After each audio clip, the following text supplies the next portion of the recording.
Welcome to Chasing Zero, an Ozinga safety podcast, where safety isn't just a priority, it's our mission.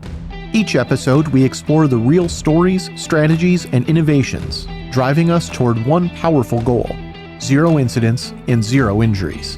Because when it comes to safety, we're not keeping secrets or settling for less. We're chasing zero.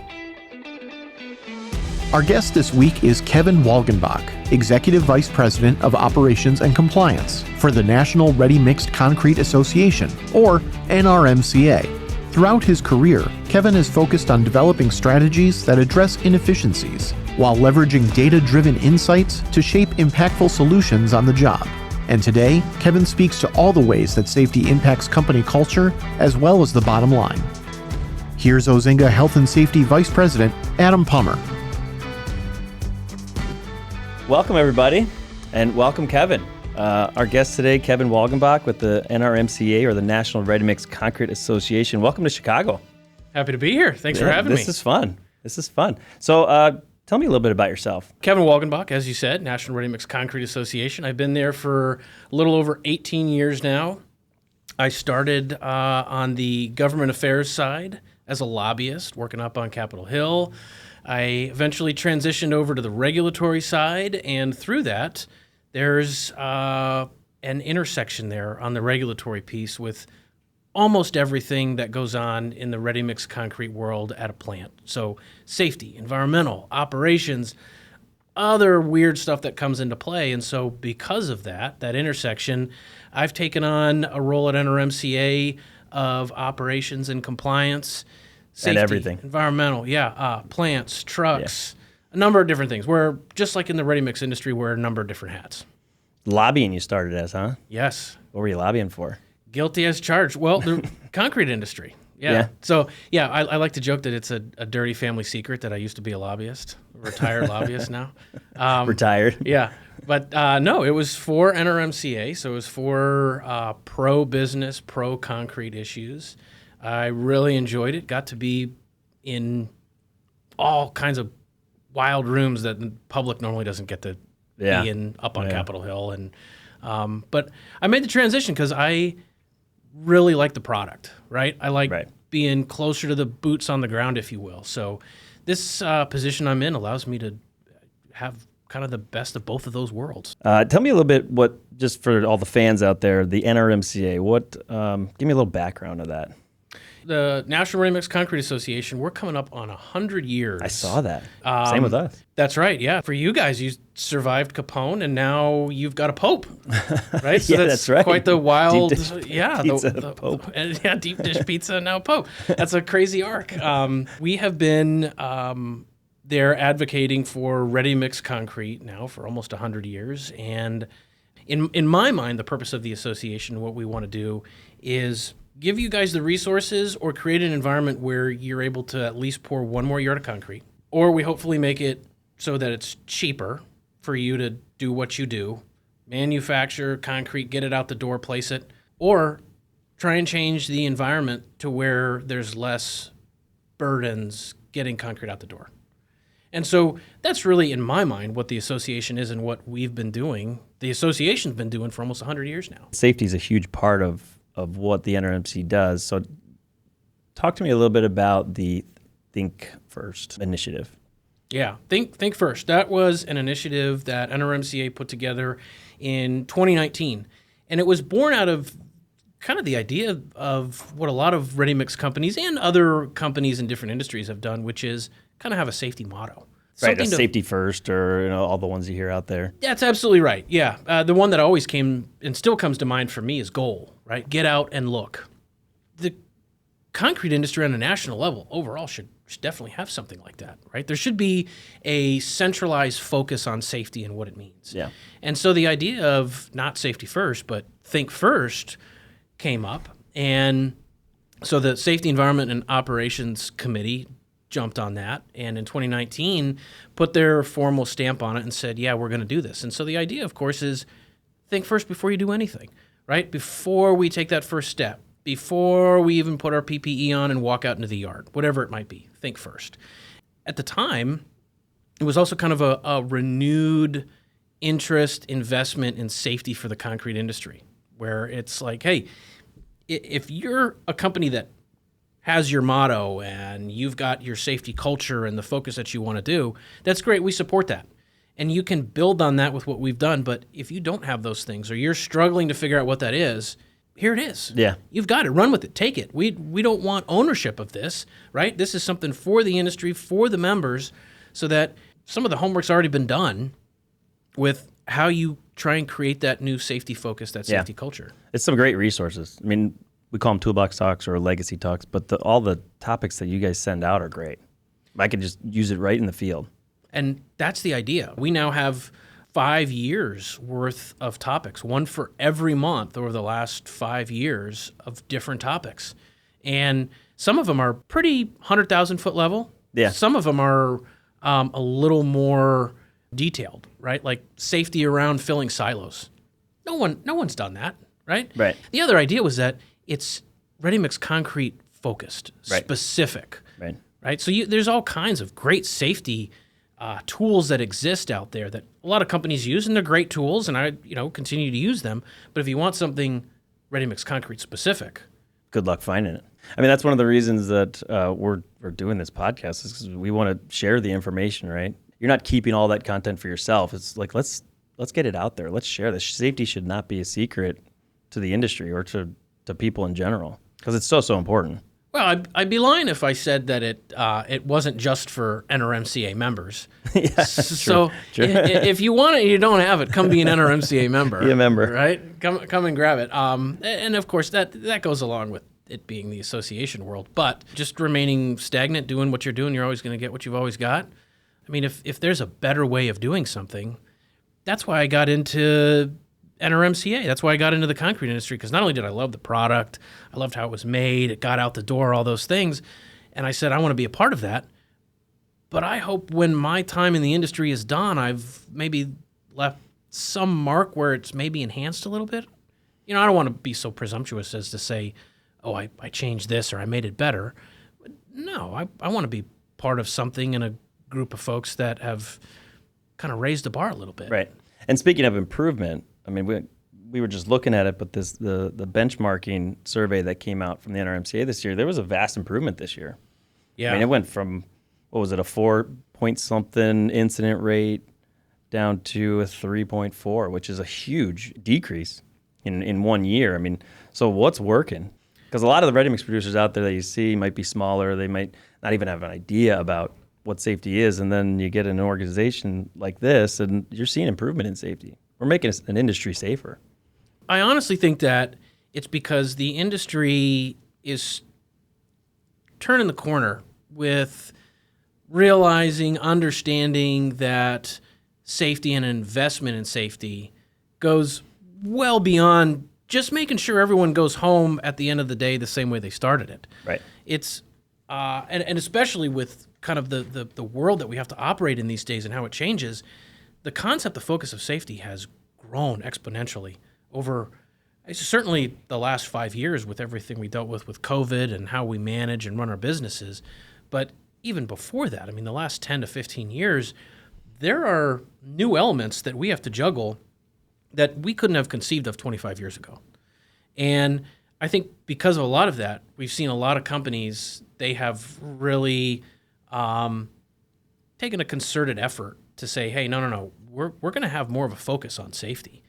And, it's not anecdotally coming from someone who's a supporter of NRMCA in the industry, right? As you said, the data shows that. Yeah. We put out our safety benchmarking survey this year, and for the first year ever, we actually contracted with a third-party CPA firm to solicit, collect, consolidate, and then disseminate that data.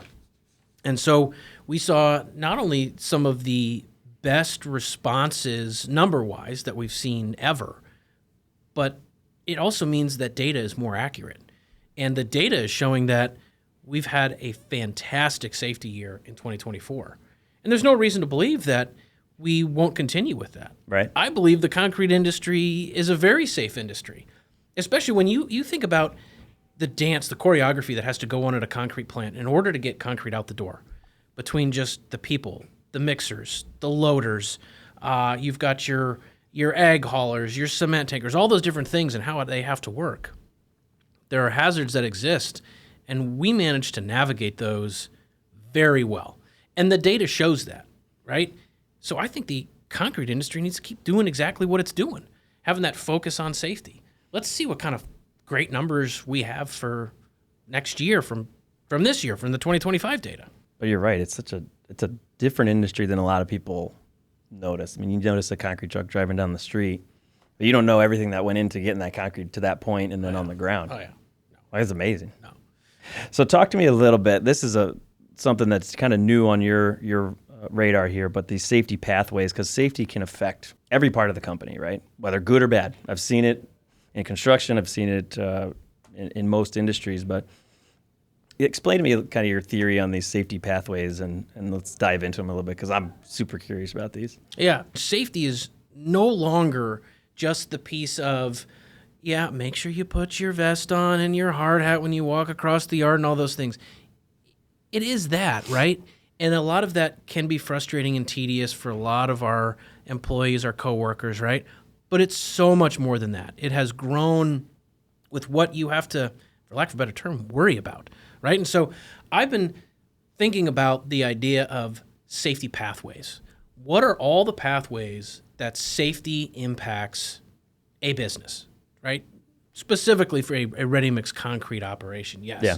But it could be other industries as well, right? And so I see there's about 10 pathways that a company is directly impacted, right? And all these pathways are very real, right? And so the idea behind these safety pathways is, one, not only to identify them, but hopefully to throw it out to the concrete industry and say, hey, I'm not telling you what to do, but you might want to think about these in the context of safety because they have real world impacts on your business. Yeah. Right? So, well, safety is good business, right? There's the whole, and this is what I want to believe our first and foremost reason we want to do safety in any way is because they care about the people, right?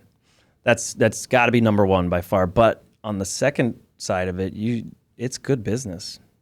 Yeah. So to do any kind of safety related ideas. So some would say, well, people are the most expensive operational budget line item that we have. And they're also one of the weakest links in our system, right? As long as people are involved, there's going to be problems. There's going to be solutions we need to come up with, right? And so I say, instead of let's lean into AI to engineer us out, them, right? I say we go the other way. Yep.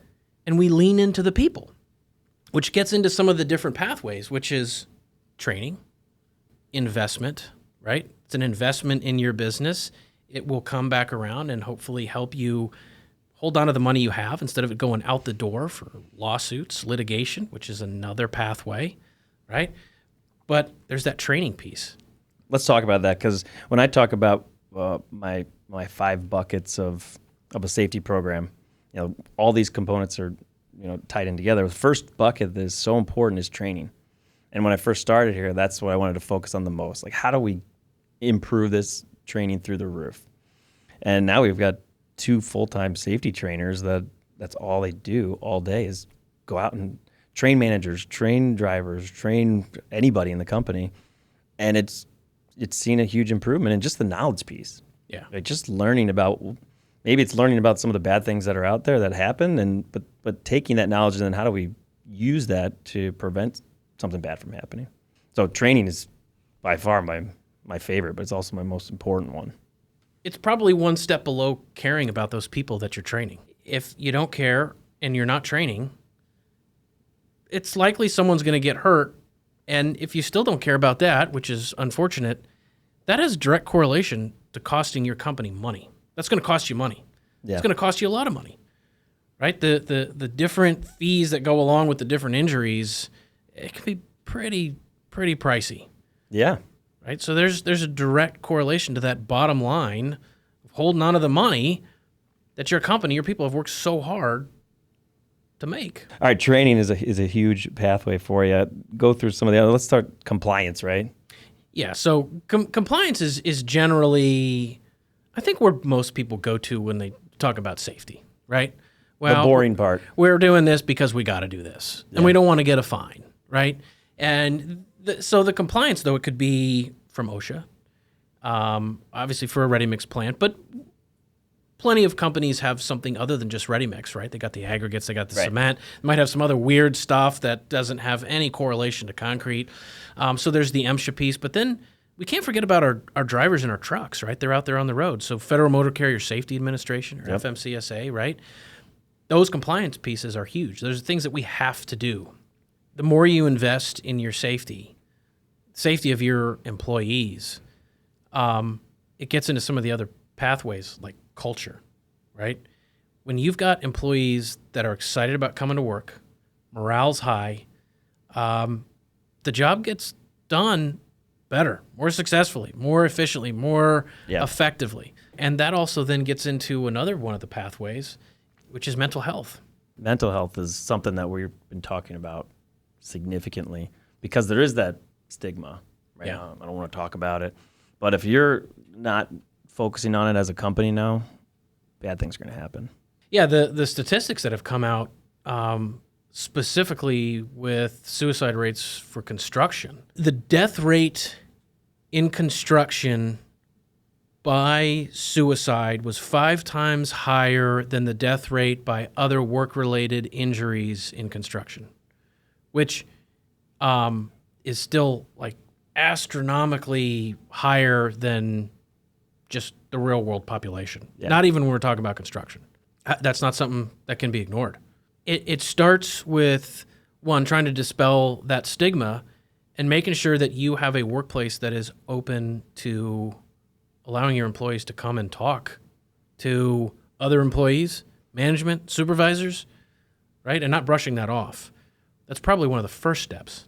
Yeah, you saw the sticker outside my door. I'm a volunteer for the 988 and also for the company mental health first aid group. Like, come talk to me. I'm so open to having a conversation about something that's going wrong because that's what we need. We need to be caring about each other, right? Absolutely. So that kind of segues a little bit into one of the other pathways that I think right now kind of the working topic, the working name is outside threats. Right? And we've seen way, way too many of these over the years, not just our industry, plenty of other industries.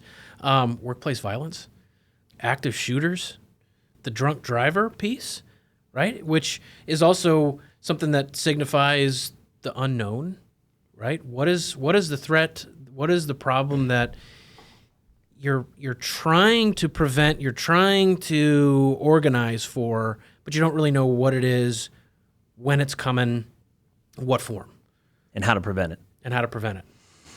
Yeah, that's we were talking earlier, but when I was in the construction industry, we had fences around every project, and everything inside that fence, I feel like I could have control over. Who the subcontractors are. We did training with everybody, and it was in our bubble.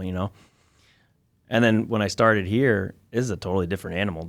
We're dealing with outside of those fences more than inside of them. So I have very little control over the guy driving down the road that decides to drink and drive, or it's a tough industry to be in because you can't control the people outside. No. There are plenty of safety professionals that would say that there is no such thing as an unpreventable accident. And I think that's largely true inside our gates, right? And that used to be the only arena we have to think about when it comes to safety. But as I've alluded to, our world has grown significantly, right? So, yeah, our drivers are outside of the gates most of the day. Yeah. They're on public roadways, they're at construction sites, and so there's a whole different element that you've got to worry about when that comes into play. Yeah. And so some of those, unfortunately, they are unpreventable. And maybe training comes into play with that. The whole mental health piece comes into play with that to try and keep people's feet on the ground. As a safety professional, I hate hearing that there's something that's unpreventable because that's like part of my, it's ingrained in my head, like everything can be prevented. But sometimes I just rack my brain of like, how could we have done that one? How could we stop that one from happening? Yeah. And a lot of it's this external threats you're talking about. Yeah. And, again, I think a number of years ago, everything was a lot more preventable, right? But again, there are these new elements now that exist that on the safety side, we probably have to get more creative for in trying to keep our workers safe. And those are going to continue to evolve as well. Yeah. You got to keep thinking outside the box. And we'll get into that in a little bit. But let's go on to one of the other ones is we talked about insurance, right? Yeah. How does the safety affect your insurance policies and the cost of it?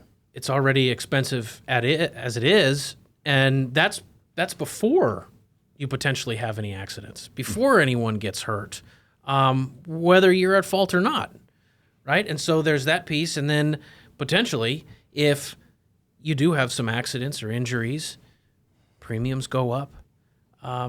It's got to be at the forefront. There are stories of companies struggling to even find an insurance company that will take them on. Companies having to fly over to Europe to meet with different insurance companies.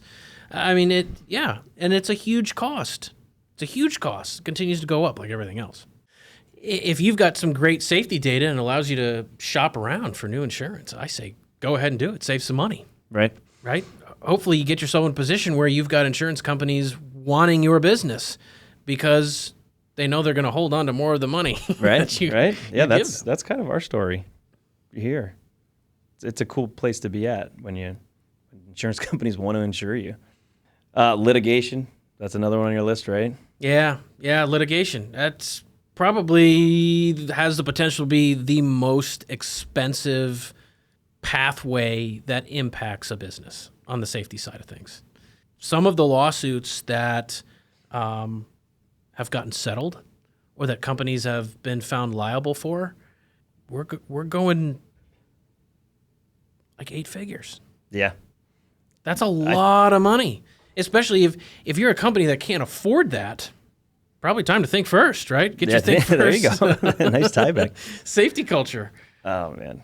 But even if it doesn't get to that point where a company's paying out 5, 6, 10, $25 million, whatever it is, well, you still have to spend the money on attorneys to answer, whatever summons was sent your way. Yep. The time, the resources, the people, the energy. You don't want to deal with that. Yeah. Anybody can sue us. It's too much. And we got to pay for all those legal fees. Anybody even can if we sue win, for even anything. if we have a perfectly good case, which happens a lot of times. Well, I know that the legal side of it ties right into your next pathway is the incarceration, right? So in my position, I'm part of the safety course. We have an environmental course. We've got a bunch of other courses, plant manager course. We've got a ton of stuff. And when I get to the pieces that I do instruction on the regulatory side of things, there's always questions or hems and haws, like, gosh, do we really have to do that? And it comes back to, well, yeah, you do. It is the law, right? And they're like, oh, I don't want to do that. And I'm like, yeah, I know you don't want to do that. I wouldn't want to do it either, but let's take a step back, right? Because as much as I love this industry, as much as I've been invested in this industry, I have not found a single thing in this industry I'm willing to go to jail for. Right. And so I always tell them that. I'm like, if there's something in your day-to-day job with your company that you're willing to go to jail for, one, don't tell me what it is. But maybe you need to reconsider that because I know I haven't found that yet, and I hope I never do. Yeah. Unfortunately, though, people have been cuffed and stuffed because they were not abiding by the law. And some of those have been on the safety side of things. Yeah. So we did kind of jump around, but if we recap a little bit, right? Again, these aren't in probably the proper order, but these safety pathways that I think should be a focus for probably every company these days, right? Mm-hmm. With kind of the world we're operating in. People, number one. And then we jump down and we've got compliance, mental health, those outside threats, insurance, litigation, incarceration, the investment in your company by keeping your workers safe. That's a good one. I don't know if we talked about that enough, but you explained it really good earlier.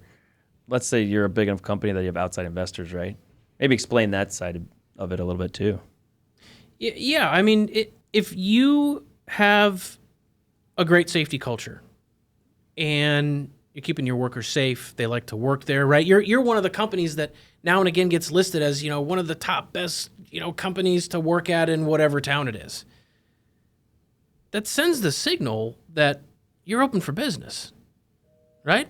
I think it helps in continued business with your partnerships, future partnerships, your clients, your customers, right? I think it's all part of that package, right? Of not only those different partners and potential customers investing in you, right? But then there's that other piece about investing in your employees, investing in your company, right? So that you are a well-oiled machine. People aren't getting hurt. They're churning out concrete left and right. Right. Hopefully they're happy. They come in positive, motivated every single day because you've made these investments in your safety culture. So some of these are overlapping, right? And the investment certainly is one. The training, we talked a lot about training. That can be an investment as well. It's interesting on the training one. I can give you a real life example here. We started doing a significant amount of training early on when I started here, and then one of our regions started measuring the amount of hours we were doing training. Time they're not driving, delivering concrete, but we're actually doing training with them, and it was a lot. Which is good, but it actually improved so many other metrics on their bottom line. Like these guys are delivering faster. Yeah, they're more productive. They're less rejected loads. Yeah, like it's a whole aspect of improvement on the company. And people think like, oh, safety is just going to cost us money. You're right. This is an investment in improving everything. Well, it's also, I would say, not only an investment in improving a lot, but I would say it's an investment so that you don't have to spend a whole bunch of money later on. Or go to jail. Right? And then the last thing that we really haven't touched on, but I think it wraps everything together is the culture. Yep. Right? If the idea that our workers are going to go home at the end of the day the same way they started it, that's the mindset. That's baked into what we do, how we do it, and why we do it. That's an excellent first step in any safety culture of a business, period. Right? You can feel a culture. You can feel a culture as soon as you step foot in. Yeah. You can go down to one of our plants right now, and you could probably tell what that culture is like. In construction, I could feel it as soon as I walked in. You could see if it's a mess, if there's trash everywhere, if people are angry at each other. You could feel it. It's something that is so important to keep, very hard, very, very easy to lose, very hard to get back. So it's got to be something that's ingrained. But when you talk about culture, it's one of my buckets too. So my buckets are training is first one, planning is the second one, task observation is the third one, culture is the fourth, and then incident investigation is the fifth. So all those tie in. I mean, there's a million different things in all these buckets, but they all tie into what's your culture? How do you improve your culture? Keep filling the buckets, and your culture is going to change too. Well, it's not a surprise that Ozinga would have a podcast centered around safety. You guys, Why do you say that? You guys do an excellent job with safety.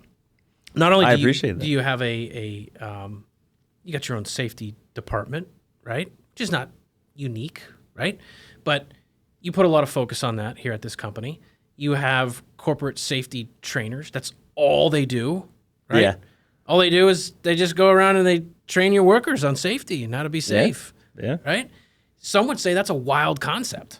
Yeah, I'm sure it's not very common. Where I came from, it was maybe more on the construction side, but bringing it here, and that's probably the best part about this company, is that they want to continually improve. So they don't necessarily say, if it's a great idea, why would they say no?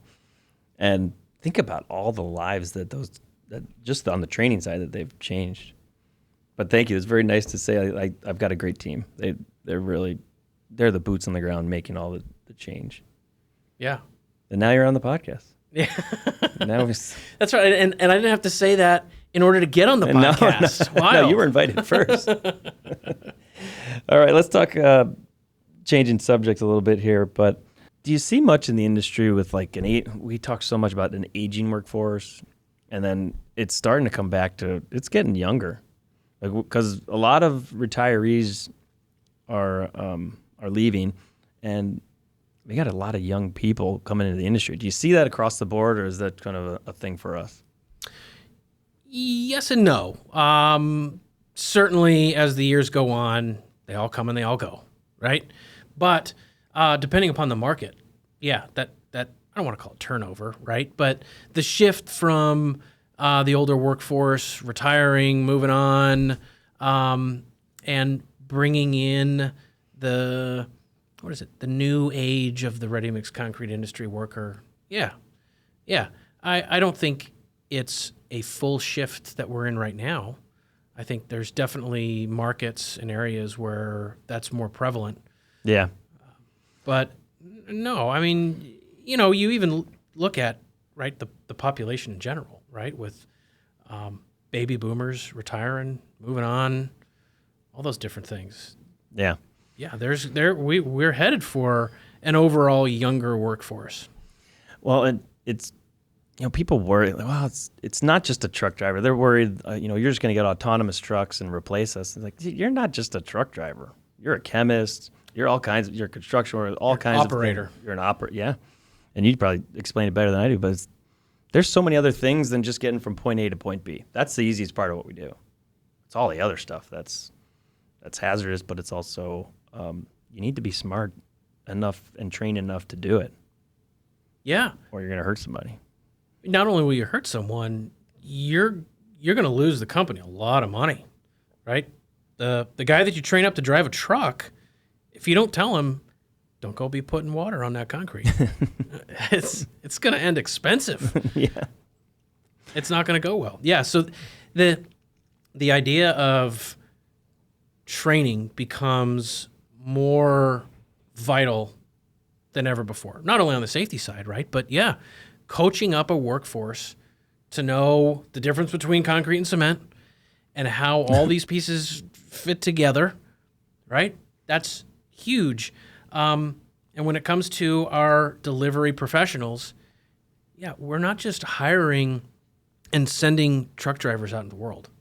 We are hiring and developing operators of equipment that hauls a perishable material that then needs to be placed at a specific point, at a specific time, and in a specific way so that you don't ruin the material that you just made and you delivered. Few other industries are able to say that. And by the way, you got to do it safely because you got all the people that are out there, the motoring public with you. When you come out of the gate, you drive down the road, highway, rural road, whatever it might be, right? Yeah, you gotta manage all those things. Some might say job security for the safety department. Yeah. With all the new hires that have to come on board. Yeah, true. Well, we're always trying to, I always tell the guys, like, we're trying to work ourselves out of a job. That's the point. Yeah. That's the point. And I will gladly, we get to that point where we're at zero, we're chasing zero. We get to zero. I'll gladly walk away. It's great. Everybody's going home safely. Yeah. I'm happy. That's an excellent way to think about that. Yeah. Yeah. The flip side of that, though, is if someone's cynical about your safety folks, well, if you don't want them, let them run free so they work themselves out of a job. Yeah, true. Eventually it could happen. Yeah, chasing zero. By the way, I meant to tell you, love the logo, love the name of the podcast. These guys thought of it. They're the geniuses there, but that's always been our goal, right? We got to try to get to zero. And when I first tell people that, you're never going to, what are you talking about? You're never going to get to zero. But we can show on many occasions, and you could vouch for it, there's a lot of plants out there that have gotten zeros, right? And zero in a good way. Zero incidents or zero injuries. And how many, you said there's a bigger number than ever on award winners this year, right? Yeah, so with that safety benchmarking survey that we do, we also then take the data that's sent in on that by specific plants. The individual plants send the data in, right, which is how we get the data about our workforce and lost days and incident rate and all those different things. But we also take a look at the incident rate from all those different plants and their data that's sent in. And with how we have switched things over this year, we have a record number of plants reporting data, And we have a record number of those plants receiving safety certificates based on low incident rates. So, again, it's not anecdotes from a concrete guy, right? The data is showing that not only do we have some really great safe operators, right? But then it's also important to showcase that. Yeah. And so we have these Celebrate it. certificates, almost 1,400 of these plants. They've got these safety certificates that they all earned, duly earned, by having a dedicated focus on safety. So it's possible. Oh, absolutely. It's not only possible. I probably shouldn't say this, but I think it's easier than people realize to have a safe operation at a concrete plant. Why do you say that? I like where your head's at. I'm just curious from your perspective. Is it easy? Some people think it's super hard. Like, oh, maybe it's like on the beginning side of a safety program, but it should run pretty smoothly. It's just starting and knowing what to do. Could be. I say that because I think there are a lot of folks that take safety for granted, right? Because they have that mentality of, I don't want to wear my safety glasses today. It's not even sunny, whatever it might be, right? Rather than look at it as a chore, I think if we've got the folks at the top that just have this, again, as I said before, baked into what we do and how we do it, it almost takes care of itself. Yes, there's going to be outliers, right? We're human. Yeah. But yeah, I think it can be easier than I think a lot of folks make it out to be. So tell me about the industry. How's ready mix looking across the country? I know that the economy may be slowing a bit or speeding up. I don't know, but how about concrete for most of our producers? Are we a little bit lower or higher? Or? Yeah, unfortunately, we are a little bit lower, and I say that from a national average standpoint, right? Because there are different markets, there are different companies that have a different story to tell, both good and bad. But across the board, on average, nationally through kind of the end of the spring of this year, yeah, we're down north of 5%. I think it boils down to a lot of uncertainty. Yeah. Right? There's, and again, this is not making any political statements or anything, but I have heard from plenty of companies just going, we really want to see where the dust settles before we push forward with this project or commit to this one over here. Not that we won't. Right. We just want to kind of be able to figure out when and how, and we don't really know that yet. Do you want to get into tariffs? Well, I'm no. How much time do we got? Yeah, right. How much time we got? I'm no economist, right? But I think that certainly has a lot of people scratching their heads, wondering how it's going to impact their business. I will say though that the dust will settle, and we'll have a clearer view into what everything is going to look like, probably in 2026. Yeah, I hope. But I can also tell you, though, that we need a new surface reauthorization transportation bill. And the one that we have right now that we're operating under, it expires at the end of next September, which means right now the work has already started on trying to figure out in Congress and over at Department of Transportation, NRMCA has weighed in on this as well, about what we would like to see with a new surface transportation bill. Tell me what that is. So basically, it's the mechanism that Congress hopefully cooperates across the aisle on and passes legislation that says what we're going to spend on infrastructure and what the new infrastructure policies are going to be for a certain period of time. It's going to be 2 years, 3 years, 4 years, 5 years, right? A lot of those things have yet to be decided. I think we probably internally have our finger on the pulse of what will be included in that bill, but if everything goes according to plan, ideally we'll have a new bill that should get passed out of Congress, signed by the president, saying what transportation policy looks like and how much the federal government's going to spend on transportation infrastructure starting in 2027.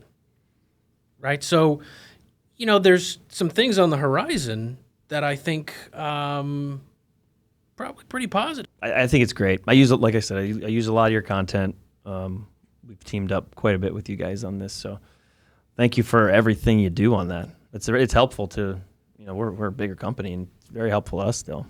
Well, you're more than welcome. Happy to have you guys as a member. Happy to have you guys involved in everything that we do. Thank you for having me on today. I enjoy working with you and your team and Ozinga, everyone at Ozinga, right? Not only thanks for having me, but thanks for doing this. I think this is just trying to get the word out. Fantastic endeavor. I think it's great. Like we said, safety shouldn't be a secret. All this stuff that we're doing that works, I want everybody to learn it. Thanks so much for coming. This has been great. Thank you for having me. And we'll see you soon, I'm sure. Thank you, Adam. Be sure to subscribe to Chasing Zero wherever you get podcasts, and find full video of this conversation by searching Chasing Zero on YouTube. For company updates and social media, visit us at ozinga.com.